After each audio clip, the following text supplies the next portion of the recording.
Queridos irmãos e irmãs, boa noite, sejam todos bem-vindos com a graça de Deus nesse nosso momento de partilha, de aprofundamento na nossa fé, de modo especial no mistério da morte e da vida eterna. Nós avançamos para a nossa quarta-feira, né? E pretendemos nesse encontro abordar o juízo universal, o juízo final. Quero acolher a todos. Muito obrigado pela presença de vocês. Espero que esse encontro possa nos auxiliar ainda mais, principalmente vivendo esse tempo difícil, no qual nós somos chamados a renovar a nossa fé, não só na vida que Deus nos deu aqui, mas esta vida aqui que já pode experimentar o céu e preparar para a plenitude da vida, a vida eterna. Eu hoje, nesse nosso último bloco, um pouco mais, digamos assim, expositivo, gostaria de partilhar, se você tem a Bíblia, pegue no livro do Apocalipse, último livro da Sagrada Escritura, capítulo 20, a partir do versículo 11. Livro do Apocalipse, capítulo 20, versículo 11. Nos colocando na presença do nosso Deus, que é vida e ressurreição, iniciemos esse nosso momento, em nome do Pai, do Filho e do Espírito Santo. Amém. Nos diz o texto bíblico: Então, vi um grande trono branco e alguém sentado nele.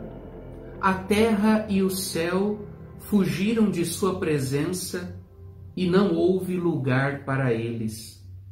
Então vi os mortos, grandes e pequenos, em pé diante do trono. E foram abertos alguns livros, e ainda outro livro foi aberto.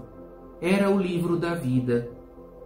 Então os mortos foram julgados de acordo com as suas obras, a partir daquilo que se encontrava escrito nos livros.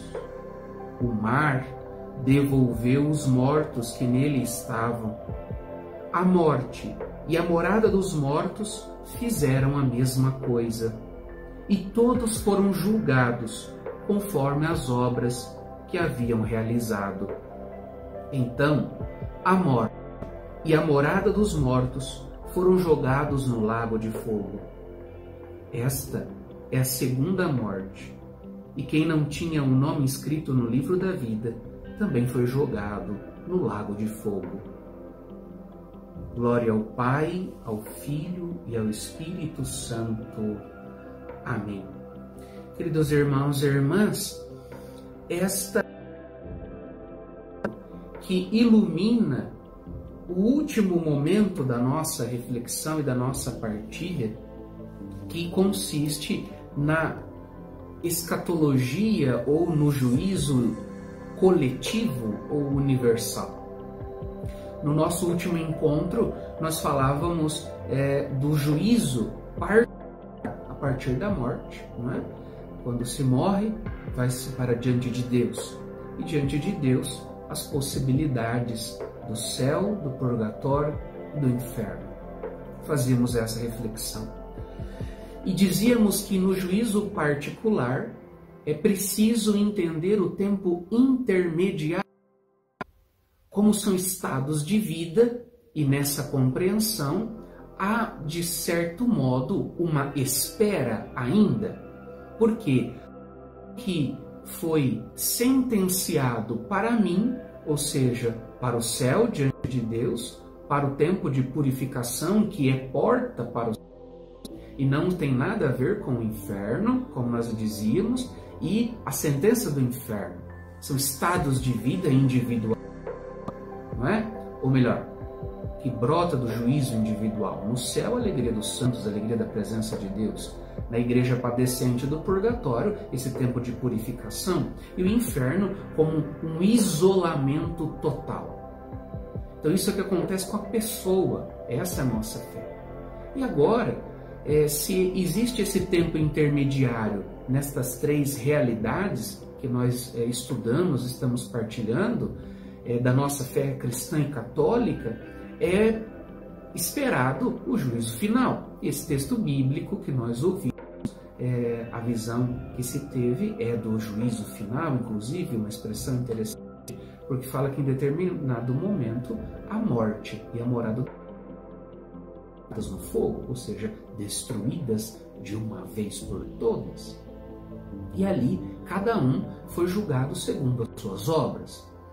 Mais cedo existe um aplicativo que se chama, ou que se escreve 3MC, que direciono a vocês. 3MC são 3 minutos do Catecismo da Igreja Católica. Você pode abaixar e inclusive ele traz alguns videozinhos simples, né? No máximo 3 minutos e pouco, e ele fazia uma comparação. Essa comparação que farei me refiro ou me ilumino justamente por esta imagem. A cada um foi dado segundo as obras, né? E nesse 3MC, 3 minutos do Catecismo, pode abaixar no aplicativo, né? Ou você encontra no YouTube também uns videozinhos bem curtos, e fala assim: o que acontece quando a gente morre? Acontece que, imagina uma árvore, essa é uma comparação, a árvore que nós vemos aqui, né, nos parques, nos jardins, na frente da nossa casa. Imagine então que essa árvore é derrubada, não é? Do jeito que ela foi derrubada, semelhante acontece com a vida do ser humano, da nossa vida. Assim que se dá a nossa morte, não é? Do jeito que nós estávamos, nós vamos para diante de Deus. Quer dizer, uma imagem interessante, imagine, não é? E do jeito que ela viveu. E é para isso, e dessa forma, diante de Deus. O que o bíblico disse hoje remonta ao juízo universal, ao juízo coletivo, ao juízo de todos, não é? No final dos tempos, e que ali a cada um será dada definitivamente suas obras. Então é uma imagem que nos ilumina. É sempre bom lembrar que a escatologia, ou falar da morte e vida eterna, não nos deve colocar medo. Pelo contrário, é a consumação da nossa vida, da nossa existência, e nesse momento individual ou particular, mas que também chegará o mundo, o cosmos e toda a criação a partir da segunda vinda de Jesus. E é esse tema que nós queremos aqui, de forma mais breve, sucinta, mas queremos falar desse juízo coletivo ou desse juízo universal, percorrendo que esse nosso material tem nos ajudado aqui, não é? Do Frei Clodovis Boff, não é? Clodovis Boff, estou falando de Clodovis, esse breve tratado sobre a escatologia, que é a base para a nossa conversa aqui, não é? Bem, qual é o caminho? Embate final, segunda vinda de Cristo, ressurreição dos mortos, juízo universal, fim e renovação do mundo e vida eterna. Sei que é muita coisa, mas tentaremos colocar aqui esse básico, se a gente pode dizer, como luz para a nossa consolação também. Muitos de nós que vivem um tempo também de angústia, vivem um tempo de luto, vivem um tempo de renovação da esperança nesta vida, e também que nos prepara para a vida futura, ou diante daqueles que nós perdemos, diante desta pandemia. Então, importante, juízo individual ou particular, nós vimos. Quando eu morrer, vou para diante de Deus, e ali a minha sentença será dada, meu julgamento particular, ou para o céu, ou para o purgatório, ou para o inferno. Lembrando que há essa mobilidade do purgatório ao céu. Como estas realidades, esses estados de vida são considerados o estado intermediário, então se espera esse segundo momento e grande momento, não é?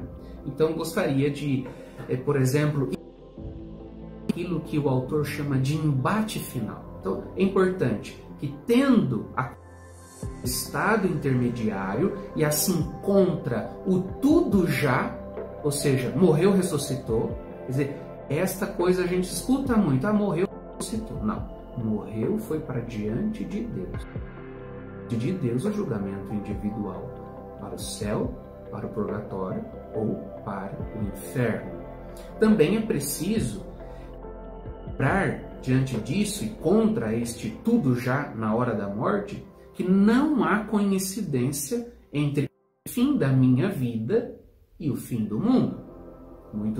Muitas pessoas ou muitos pensadores dizem isso, né? Como lá não existe tempo, a eternidade não há tempo cronológico, como o nosso aqui, seria possível que então chegássemos todos juntos ao mesmo tempo. Quer dizer, isso não é a fé católica. Né?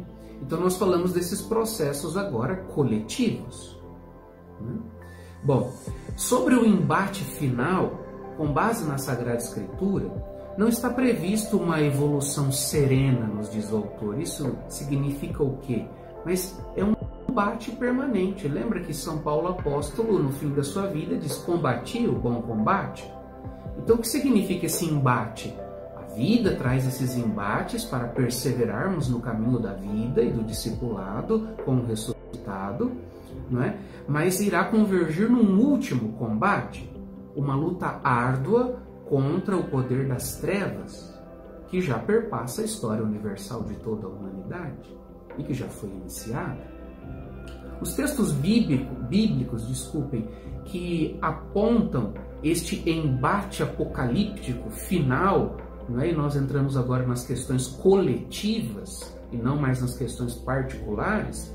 Nós temos, por exemplo, a imagem de Mateus, capítulo 13, da colheita final, e nós ouvimos isso no último domingo, a imagem do joio e do trigo, a parábola do joio e do trigo, e o que o patrão, que na verdade é Deus, Jesus usa essa imagem para falar o que irá acontecer, e fala inclusive, quando o filho voltar, o filho do homem voltar, será que ele achará fé sobre a terra?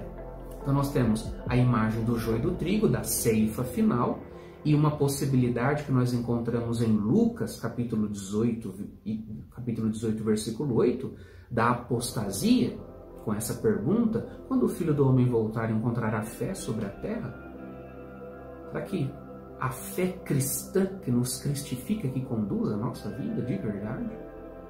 Então a possibilidade nesse embate, a colheita final, a possibilidade da negação da fé. Quando nós falamos deste embate ou desse combate, né, nós falamos da parousia. O que é a parousia? A parousia é a segunda vinda de Jesus.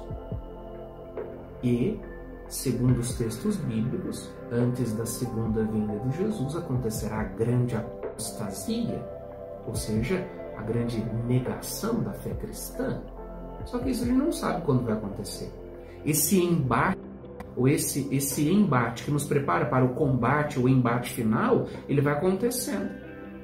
Haja vista os tempos e momentos da história da humanidade que a gente vive. Hoje muita gente já não vê no cristianismo um caminho para a vida, né? E começa a procurar outras realidades. Então, de tempo em tempo, há isso, mais forte, menos forte. A imagem desse embate final do anticristo, segundo São João, a gente pode ler a primeira carta de São João, capítulo 2, versículo 18 a 22, ou no capítulo 3, versículo 3, ou na segunda carta de São João, capítulo 7, são o quê? São pessoas. Quem que é o anticristo? Pessoas ou instituições que encarnam projetos, grandes projetos de injustiça e de destruição da vida, da humanidade e das sociedades. Esse é o verdadeiro anticristo. Não é? Mas existem essas imagens apocalípticas que às vezes nos colocam medo, mas se percebermos, meus irmãos e minhas irmãs, algumas coisas vão sempre acontecendo na história da humanidade.